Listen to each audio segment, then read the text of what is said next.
Halo semuanya, selamat datang kembali di Pirnas TV. Hari ini kita bakal membedah isu hukum yang sangat krusial bagi perekonomian dan lingkungan di Kabupaten Labuhan Batu Selatan. Kita akan menyoroti operasional pabrik kelapa sawit di PT Kuala Mas Sawit Abadi atau KMSA di Desa Mampang, Kecamatan Kota Pinang.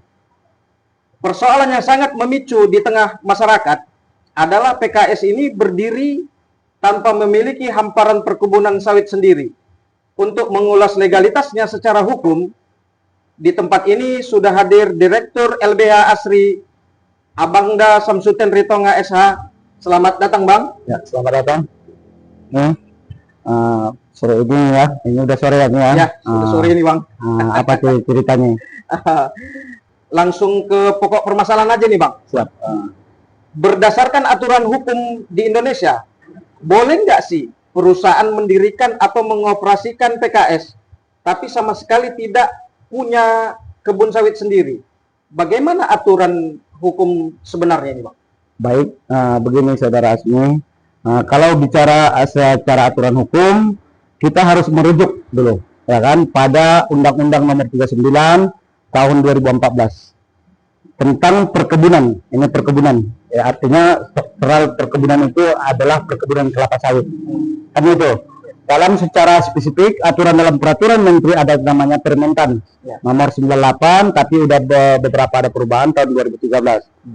Di pasal 11 itu diatur menentukan tersebut, menegaskan bahwa usaha pengelolaan hasil perkebunan PKS ya wajib memenuhi struktur 20% dulu, karena dia tidak punya kebun tadi, ya kan, dari seluruh perkebunan bahan baku yang kelapa sawit yang dia miliki dulu.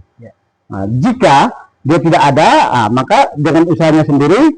Lalu pertanyaannya juga tadi, bagaimana kalau kita punya kebun sendiri seperti ya kan PT KMSA tadi.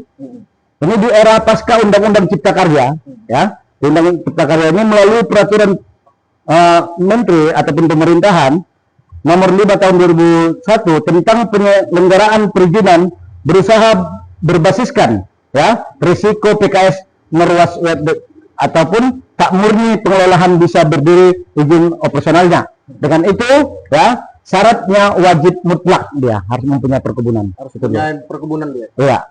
Mereka harus memiliki perjanjian kemitraan jika ada kemitraannya nanti secara tertulis dengan pihak-pihak masyarakat perkebunan yang ada di situ. Itu dia ketentuan yang sah. Sedangkan jangka perkebunan swadaya kelompok tani itu diatur dia ataupun koperasi sekitarnya. Apa yang dikatakan dengan koperasi, maka itu bukanlah sekedar formalitas. Jangan diformalitaskan mereka. Ya, tadi yang PKS ini tidak boleh. Karena harus dilaporkan dia verifikasi oleh kepada dinas perkebunan dan daerah setempat. Yang pertanyaan tadi, apakah dinas pertanian setempat daerah Labusel ini sudah melakukan itu dan transparansi mengeksposkan melalui Kemenko yang ada di Labusel? Ini yang menjadi tanda kita dan kita telusuri nanti. Baik, Bang. Berarti, Bang, kalau tidak punya kebun dan ternyata juga tidak punya ikatan kemitraan yang sah, itu sudah menyalahi syarat perizinannya, Bang? Ya, benar. Lalu masalah yang kedua ini, Bang. Warga kan mengeluhkan diduga PKS ini kan sering menerima buah sembarangan yang kualitasnya atau rendemennya skala rendah. Ya. Secara hukum perniagaan sawit, apakah ada aturan yang dilanggar kalau pabrik ini asal terima buah seperti itu, Bang? Begini tadi.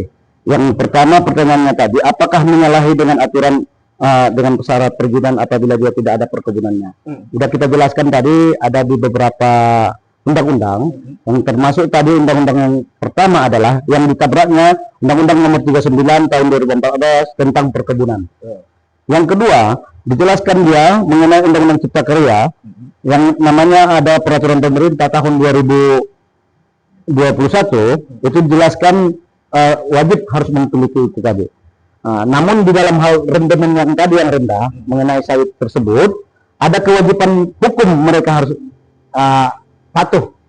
Yang mana aturan itu adalah Peraturan Menteri Pertanian Nomor 1 Tahun 2018 tentang pedoman penetapan harga pembelian tandan buah segar PBS kelapa sawit produk perkebunan. Artinya apa? Di sini udah diatur di dalam hal aturan hukum undang-undang itu.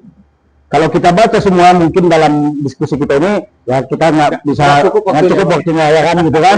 Nah, maka dalam pabrik itu didirikan untuk menghasilkan CPO. Ya, CPO. Kan gitu. Nah, yang mana CPO tersebut harus dia standar industri. Industrinya bukan untuk menampung buah asal-asalan. Ketika buah itu asal-asalan, maka sebuah PKS menerima buah sembarangan dengan rendemen rendah. Secara terus-menerus, ada beberapa konsekuensi hukum yang dampak kerugian negaranya. Kepada mana kerugian negaranya? Karena mereka menggunakan dan meminjam uang negara. Dan yang dirasakan dampak kerugian keduanya siapa? Ya masyarakat tadi. Akan harganya tidak lagi sesuai gitu kira-kira. Tidak stabil dia. Itu dia. Maka di dalam hal ini penjelasan merusak standar harga lokal. Ini yang terjadi yang saya bilang tadi. Pabrik akan menggunakan alasan rendemen rendah. Alasan mereka karena rendemen rendah. Padahal rendemen daerah sini bisa kita katakan bahwa tidak ada yang rendah kalau daerah sini. Yang kita takutkan masuk buahnya, mohon maaf nih, kita sebut daerah nih, ya kan? Masuk daerah katanya daerah-daerah apa pantai-pantai sana. Karena dia airnya banyak. Begitu juga dari daerah pantai yang ada rawa-rawa, daerah Rohil. Ini yang rendemen menjadi rendah. Maka asal usul bahannya itu harus kita jelas dulu. Biar jangan masyarakat Labu Siling ini dirugikan dengan alasan-alasan klasik tadi. Ya kan, klasik dia kan. Nah itu dia. Maka di mana kerugian negara? Ketidakjelasan asal usul buah, rendahnya rendemen berpotensi menjadi modus untuk memenuhi pelaporan perlunya produksi setiap real. Akibatnya ada potensi kerugian negara dari sektor pajak penghasilannya tadi. Apa yang dikatakan pajaknya itu PPh dan PPN yang tidak dilaporkan secara akurat. Di sini mereka yang kita khawatirkan diduga manipulasinya nanti untuk pajak kenegaraan tadi. Nah, berarti dampaknya ternyata berlapis juga ini ya Bang. Dari masalah penadahan sampai potensi kerugian pajak negara. Sekarang kita masuk ke aspek dampak langsung ke lingkungan hidup lah ini Bang. Ya. Warga desa Mampang Kota Pinang itu kan menuntut keterbukaan berapa sebenarnya kapasitas gilingan per jam pabrik ini dan berapa debit air bawah tanah yang mereka serap. Menurut kacamata hukum LBH Asri, apakah tuntutan transparansi warga ini dilindungi undang-undang ini? Begini, sangat dilindungi oleh undang-undang ya. Itu hak konstitusional warga ataupun masyarakat Indonesia ini mengenai lingkungan hidup, baik dia sehat atau tidaknya. Terkait dengan air di bawah tanah tadi, ADP berdasarkan Undang-Undang Nomor 17 Tahun 2019 tentang sumber daya air itu sudah diatur berapa takaran yang harus difungsikan setiap pabrik untuk mengelola daripada buah TBS tersebut. Itu dia. Yang mana aturan hukumnya tegas perusahaan wajib memasang meteran air. Berapa debit yang mereka harus keluarkan ataupun untuk gunakan hari itu juga. Maka dalam aturan itu harus dia mempunyai izin. Kenapa harus transparan? Karena mereka kalau tidak mengeluarkan ketransparansian terkait dengan menggunakan air tersebut nanti ada konsekuensinya dan itu bisa manipulasi pajak air di bawah tanah namanya. Ini yang harus kita khawatirkan. Kemudian soal kapasitas berapa kemampuan ataupun kualitas daripada pabrik itu untuk giling satu per jam, misalnya ada yang 30 ton per jam, ada yang 60, yang berapa sih yang sebetulnya untuk PKS di sana kualitasnya gitu. Karena kita nggak paham, mereka tidak pernah transparansi, membuka kita lembaran-lembaran bagian perkebunan, ya dinas terkait. Hari ini tidak ada mereka transparansi baik di secara publik ataupun dieksposkan di media resmi, kan gitu tidak ada. Ada nggak upaya untuk konfirmasi ke PKS tersebut? Jadi gini ya, saya jelaskan dikit lagi. Maka poluan limbah cair itu yang dihasilkan pasti melonjak drastis, lebih daya nampung kolam limbahnya. Yang dikhawatirkan jika udah melebihi tersebut, penampungan itu potensi kebocoran limbah kepada pemukiman warga sangat tinggi. Jadi keterbukaan kapasitas gilingan yang digunakan air itu bukan rahasia dapur perusahaan. Seharusnya harus terbuka untuk umum, jangan hanya rahasia dapur untuk perusahaan. Melainkan informasi publik dia menjadi menyangkut keselamatan lingkungan hidup yang ada di Mampang. Ini yang perlu dia.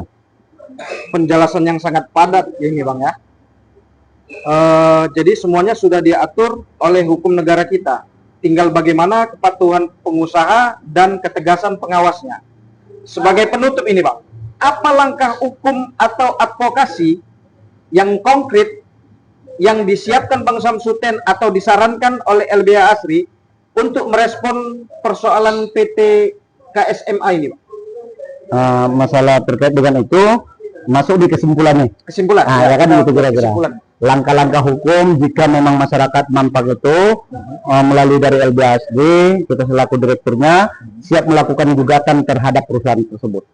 Kita ujikan dulu perbuatan melawan hukumnya, ya kan? Apakah sudah real sebagaimana ketentuan dengan adanya terkait dengan TDS, ya? Uji transparansi informasinya kita uji dulu nih. Kami siap mendampingi elemen masyarakat atau pemuda Desa Mampang nanti untuk mengajukan permohonan informasi resmi terkait salinan dokumen kemitraan TDS dan izin lingkungan SIPA dengan dinas terkait. Jika tidak dibuka, bisa diajukan sengketa informasi kepada Komisi Informasi yang ada di Sumatera Utara. Itu dia. Maka kita nanti mendesak nih DLH, Dinas Perkebunan untuk melakukan dan meminta Pemkab Labusel dan serta tim terpadu untuk mengaudit meteran air bawah tanah dan mengecek legalitas pasokan buah mereka di lapangan yang rendetan tadi. Kalau kita gunakan DPR, jika mau memang wakil rakyat Labuan Selatan ini, dalam hal ini kita akan mau melayangkan surat nanti supaya dilakukan RDP.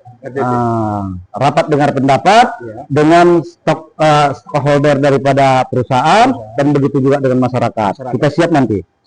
Luar biasa, terima kasih banyak Bang Samsudin Ritonga Esa atas ulasan hukum yang sangat tajam dan mencerahkan di wawancara kita sore ini.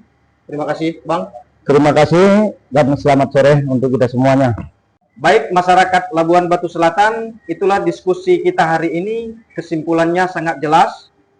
Sebuah pabrik yang harusnya patuh pada regulasi kemitraan lahan, menjaga mutu tata niaga, serta transparansi terhadap penggunaan air bawah tanah dan kapasitas produksinya demi kelestarian lingkungan. Saya Azmi, Pirnas TV, pamit undur diri. Sampai jumpa di wawancara selanjutnya.